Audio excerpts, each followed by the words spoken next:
So hey guys, it's Tamara coming back at you with another video. I know that we have talked a lot about relationships, and guys, let me tell you, I've gotten so many emails and correspondences as a result, and I am just completely drained. But I want to talk to you a little bit today about a very important subject, and that is psychological and emotional trauma.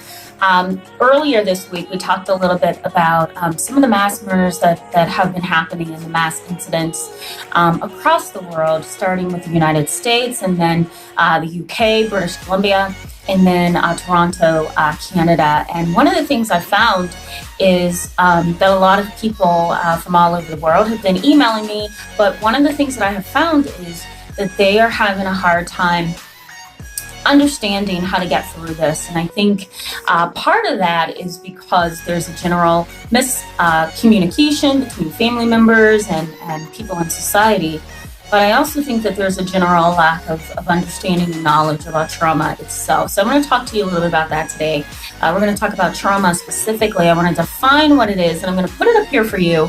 And I want to define what trauma is, but then I also want to go over some myths that are common, and these are myths that I usually get thrown on me or put in my lap during the first therapy session with someone. So I want to address these myths, and I want to target it just, so that we'll have a little bit of a broader understanding and a little bit of an open mind as we move forward. Okay, guys, so let's go ahead and get started.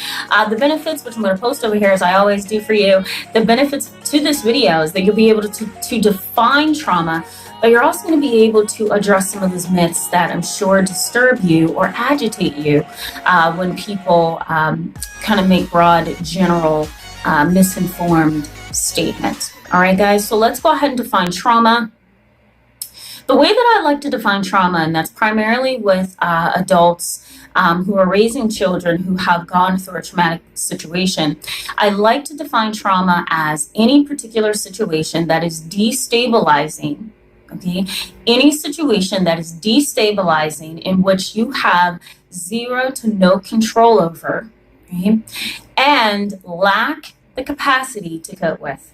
Okay, so trauma, right, is a situation that disturbs you on some level in such a way that you don't currently have the internal resources, the emotional stamina, the psychological strength, the self-esteem, the awareness, right, the stability, the wellness to cope with it. All right, so let's say, for example, you grew up in a household where mom dated a bunch of guys, you didn't know who your father was, you didn't have any support from your extended family, and all of a sudden your mom comes home, she introduces you to this guy who started out really well, but then along the line became verbally and emotionally abusive to you, became physically abusive to your mom. Now, you've seen this guy beat your mom, choke your mom, hurt your mom, hide a gun, threaten to kill you and your mom.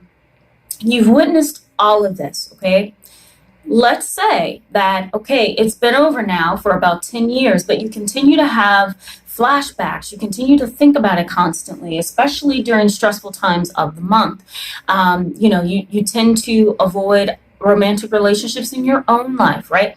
You tend to play it safe or disrupt a relationship on purpose because it's really difficult for you to cope. All of those are signs of trauma, right? You've been emotionally and psychologically traumatized in some capacity. Let's say, right, that you have grown into an adult who begins to drink alcohol. You begin to engage in multiple sexual encounters with people. You begin to skip out on college and good jobs, and you begin to use marijuana or other drugs or other over-the-counter medications or prescription pills in a way that is harmful, right? You're having suicidal and homicidal thoughts. All of those behaviors and activities are representative of someone who has been traumatized, okay? You don't have the ability, the internal resources, or the psychological well-being, right? Or wellness to cope with the trauma. That is trauma. So you go outside of yourself and you look for ways to cope, whether that's with other relationships, drugs, alcohol.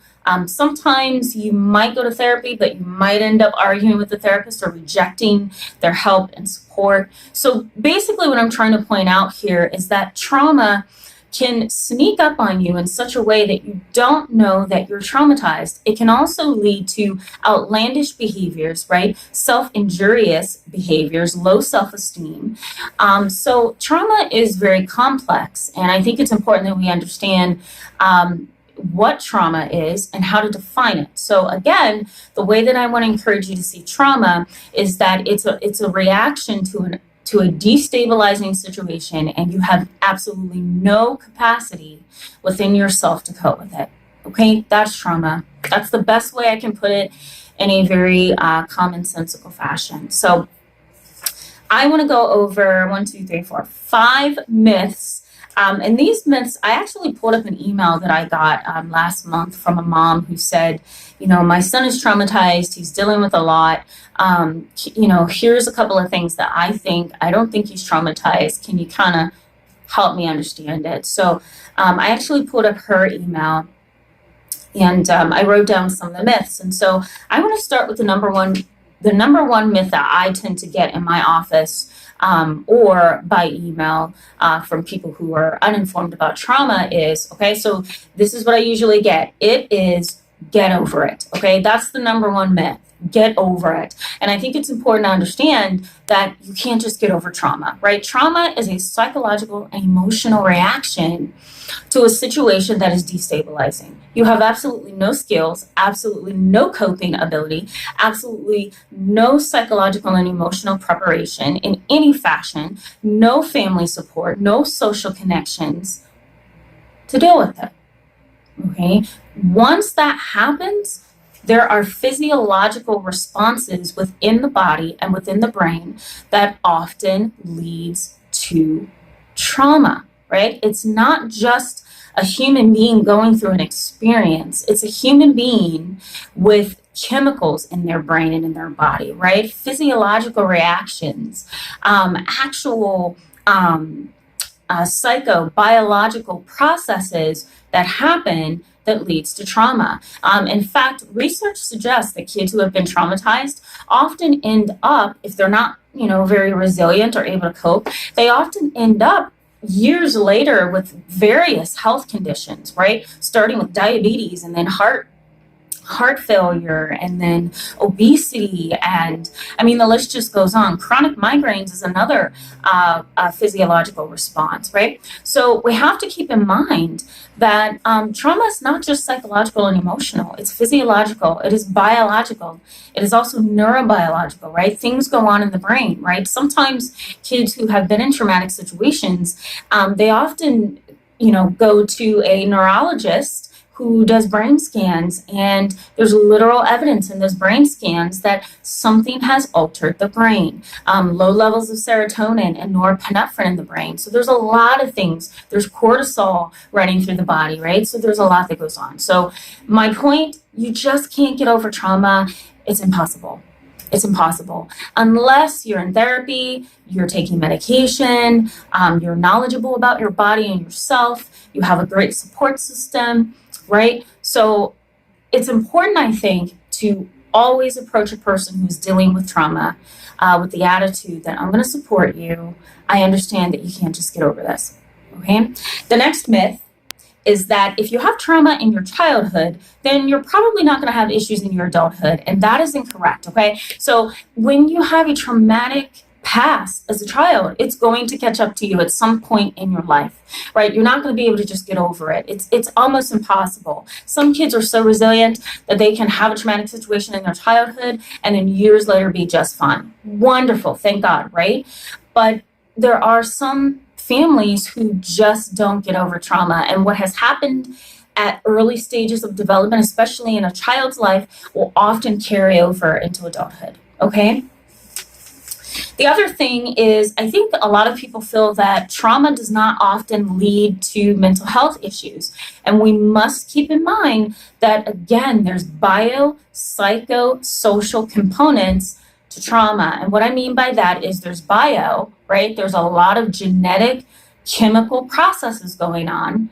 Psycho, meaning that there's a lot of psychological and emotional things going on, right? And social, meaning that the social environment has some effect on the child's ability to withstand the trauma and cope and flourish. Okay, so we have to keep that in mind, that if there's trauma in childhood, there's most likely going to be trauma in adulthood, and trauma can very much lead to mental health issues, depression, anxiety, post-traumatic stress disorder. All of those things are mental health conditions. And we can't forget that there's also a strong correlation between PTSD and schizophrenia. Schizophrenia is basically a psychotic disorder where there's hallucinations and delusions.